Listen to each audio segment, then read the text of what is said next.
Abogados de Reddit, ¿alguna vez han querido perder en la corte? Mi cliente estaba tratando de usar a su hijo para ganar dinero de un accidente automovilístico. No solo llevó al niño a la sala de emergencias, sino que lo llevó a un quiropráctico. En realidad, el niño nunca necesitó ninguna cirugía, pero el padre forzó en que operasen a su hijo como si realmente estuviese herido.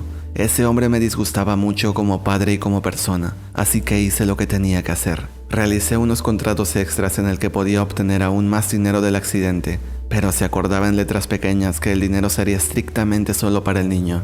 Mi cliente leyó más dinero y directamente firmó el acuerdo. Terminó el juicio y efectivamente, ganamos un montón de dinero. El resultado quedó en que se depositaría el dinero en el registro de la corte. Luego, cuando el niño cumpla 18 años, el niño podrá retirar el dinero para su propio uso. El padre se enojó muchísimo conmigo, pero simplemente le dije antes de irme, ¿por qué te enojas? Ganamos. Obtuvimos mucho dinero para tu hijo. Felicidades. Que tengas un buen día. Era el abogado de un cliente que pedía reducir sus pagos en manutención infantil. Originalmente tenía que pagar $60 por mes, pero para él eso era un robo, así que exigió que se lo redujesen. Era un cliente muy molesto. Había engañado a su esposa y abandonado a sus hijos, pero lo único que le importaba era la bendita manutención. No saben cuánto recé porque le asignaron una mayor cantidad de pago mensual en vez de bajársela. Felizmente se la subieron a $120. Amigo, no puedo creer lo malo que está el sistema en Estados Unidos. A mí me están robando. Pago $758 por cada niño, sumado al 75% de las tarifas de la guardería y 80% de gastos extraordinarios. Llevo 3 años desde mi divorcio y gano lo mismo que mi ex, $2,200 mensuales, pero mi alquiler es de $1,800. Sin siquiera contar mis gastos de comida, ya estoy pagando más dinero de lo que puedo guardar. Mi ex se quedó con la casa y mis vehículos. Ahora vive con el hombre con quien me engañó en la casa que yo construí. El sistema legal en Estados Unidos apesta. Estoy casi convencido de que mi ex está follando a mi abogado y al juez. Ella sería capaz de hacerlo. Si aún no me quedase un poco de cordura, iría personalmente a moler a golpes al juez, a mi abogado, a mi ex, a su abogado, al tipo con el que me engañó y a mi yo del pasado por haberse casado con esa loca solo por su apariencia. No me pienso volver a casar en mi vida. Defendía una empresa que atrajo empleados con un esquema de beneficios en el que les prometían un porcentaje de las ganancias anuales. Después de 5 años de duro trabajo y sacrificio por parte de los empleados, finalmente estaban en su derecho de recibir los beneficios prometidos. Entonces la empresa decidió cambiar la definición de beneficio en los contratos de los empleados. De esta forma argumentaban que nunca pagarían ningún beneficio. No me entristeció ni me sorprendió cuando el juez les dijo a mis clientes que se iban a pudrir en la cárcel. Trabajo como abogado en el área de inmobiliaria. Mi mayor cliente durante un tiempo fue un inversor de bienes raíces. Este era el hombre más desagradable que he conocido. Su plan favorito era comprar propiedades en ruinas. Traducción: casas horrendamente inhabitables y destruidas, en ventas de ejecución hipotecaria, vendiéndolas a crédito a personas que no podían permitirse comprar una casa de otra manera. Luego mi cliente esperaba a que los compradores arreglaran las horrendas casas con sus propios dineros, y luego encontraba una excusa para ejecutar la hipoteca de ellos y así obtener la casa otra vez, solo que ya remodelada, para así venderla a otro comprador por mucho más dinero. No solo era completamente ilegal, sino que tenía como víctimas a personas en completa pobreza y les destruía aún más las vidas. Esto hizo que lo demandaran incontables veces. Tratar de defender a ese hombre indefendible era una pesadilla. Literalmente arruinaba vidas de personas que apenas podían sobrevivir, pero que soñaban con tener una casa propia. Me hervía la sangre al punto de preferir quedarme sin trabajo a seguir defendiéndolo. Para cuando lo abandoné a su suerte, él se encontraba a punto de ser encarcelado, en bancarrota y con muchas amenazas de muerte.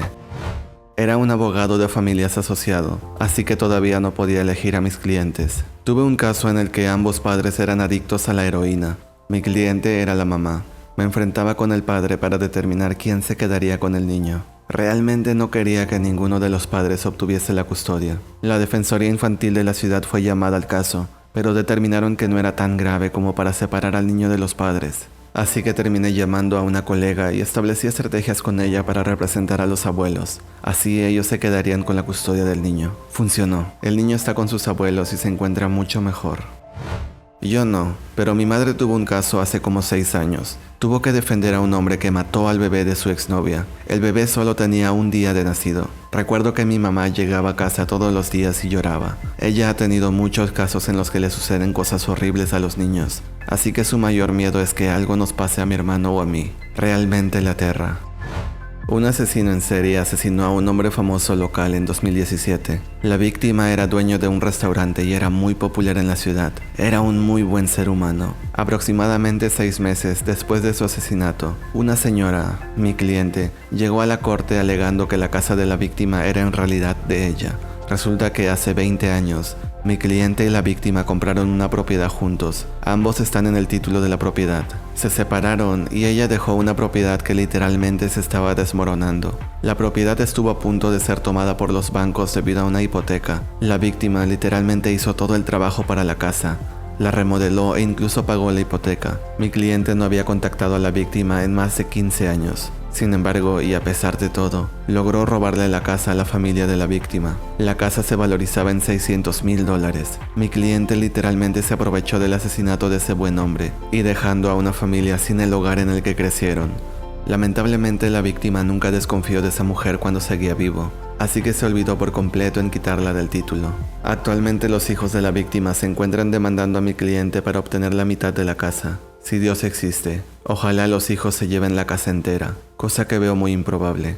Mi cliente es una mujer horrible y despiadada. Hablar con ella y lidiar con su egocentrismo y frialdad es horrendo. Voy a presentar mi renuncia a la firma una vez terminado este caso.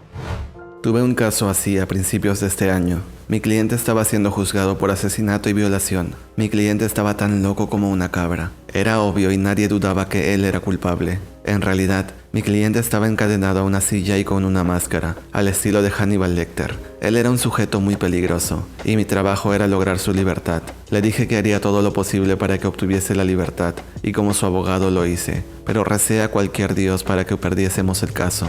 No necesitábamos mucha intervención divina. El hombre estaba realmente en una terrible posición. No obtuvo la pena de muerte, pero quedó con una cadena perpetua sin posibilidad alguna de libertad condicional. Fue un alivio, pero renuncié a la firma en la que me encontraba tras ese caso.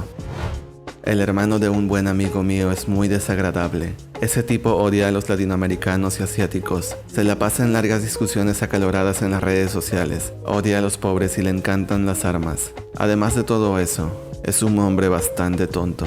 Mi amigo me llama un día y resulta que su hermano fue arrestado por posesión ilegal de armas. Lo detuvieron mientras conducía para una prueba de alcohol típica. Entonces su hermano, al ver que el policía era de descendencia latinoamericana, mostró una parte de su pistola como amenaza. Se los juro, no hay palabras para explicar lo increíblemente tonto que ese hombre es. Mi amigo me rogó para que ayudara a su hermano. Lo hice, y lo hice solo por mi amigo, a quien amo mucho como si fuese mi propio hermano. Resulta que la pistola que mostró el tipo era falsa. Obviamente lo era. Es solo un matón descerebrado a quien le gusta verse peligroso. Ni siquiera se le cruzó por la cabeza que el policía podía dispararlo en defensa propia. Cuando vi y hablé con su hermano, noté que estaba increíblemente asustado. Fue muy divertido ver a ese montón de músculos temblando de miedo de ir a la cárcel. ¿Por qué diablos amenazarías con una pistola falsa a un policía? Un tipo como este nunca usaría una pistola falsa para asaltar a una persona. Simplemente lo hizo de impulso. Literalmente podría haber muerto si el policía hubiese escalado la situación. No usé ninguna historia ni narrativa falsa para este tipo. Simplemente dejé en claro que era un saco de músculos increíblemente tonto. Un troglodita que prefirió mostrarse como un gángster antes de pensar en su propia vida. Hice lo posible para salvarlo de la cárcel, pero esperaba que al menos le pongan una multa. Lamentablemente, al juez, por el amor de Dios, al juez le gustó la honestidad, que este montón de músculos pidiese disculpas públicas por su prejuicioso cerebro, sus tontas ganas de llamar la atención, y que describiese su increíble bajo intelecto frente a la multitud, conmovió al juez. El policía también lo perdonó. Quedó sentenciado con libertad condicional, lo que significa que, si no comete ningún delito en los próximos 2 años, no irá a la cárcel y sus antecedentes penales se mantendrán limpios. Al final, el tipo estaba muy contento de no ir a la cárcel, pero al menos lo asusté y le expliqué con detalles lo que le sucedería si lo volvían a atrapar. Hasta el momento se ha comportado mucho mejor con todos. Al menos hubo una mejoría.